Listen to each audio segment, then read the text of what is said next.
அதாவது இந்த படத்தில் எங்களை மாதிரி யூடியூப் ரிவ்யூவர்ஸை சாட்டையால் அடிக்கிறீங்களா, சப்போர்ட் பண்ணுறீங்களா? அது ரெண்டுமே இருக்குது. அதாவது வந்துட்டு ரெண்டு பேருக்குமே ஈக்குவலாக தான் ஆனந்த் பண்ணியிருக்காங்க. ஆக்சுவலாக வந்துட்டு ஒரு ரிவ்யூவர்னால் எப்படி இருக்கணும் அப்படின்றதும் இந்த படத்தில் இருக்குது. அதே மாதிரி ஆஸ் ஏ ஒரு ப்ரொடியூசர் டிரெக்டர்னால் அவங்க எப்படி இருக்கணும் அப்படின்றதும் இதில் இருக்குது. ரெண்டுமே இருக்குது இதில். கண்டிப்பாக ஒரு பட்சமாக இந்த படம் இருக்கவே இருக்காது. டைரக்டர் சார், கொஞ்சம் கூட மனசாட்சியே இல்லாமல் ஜோதிகா சூர்யா பாட்டை வந்து எப்படி டைரக்டர் யாஷிகா ஆனந்த் வச்சு எடுத்தீங்க? எங்கே மேடம் இருக்கீங்க? இல்லை மேம், அவங்க யார் தெரியும்ல, பத்திரிகை உலகின் நயன்தாரா. Hello ma'am.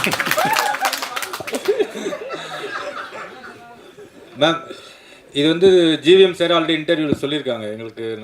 எங்கள் படத்தோட ப்ரீ ரிலீஸ் ஃபங்க்ஷன் முன்னாடி அவர் வேறு ஒரு இன்டர்வியூவில் கூட சொல்லியிருக்காங்க. ஆக்சுவலாக ரொம்ப என்ஜாய் பண்ணி பண்ணார்.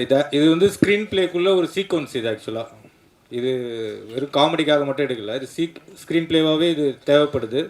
ஸோ நாங்களே கொஞ்சம் ஹெசிடேட் பண்ணி தான் சார்கிட்ட கேட்டோம். பட் அவர் ரொம்ப ஸ்போர்ட்டிவாக இது பண்ணி தான் அவன் நல்லா இருக்குது இது அப்படின்னு சொல்லி பண்ணார். நீங்கள் தேட்டரில் பாருங்கள், பார்த்தீங்கன்னா உங்களுக்கு எதுக்காக பண்ணுன்றது ரிவீல் ஆகும் கண்டிப்பாக. Sir, congratulations.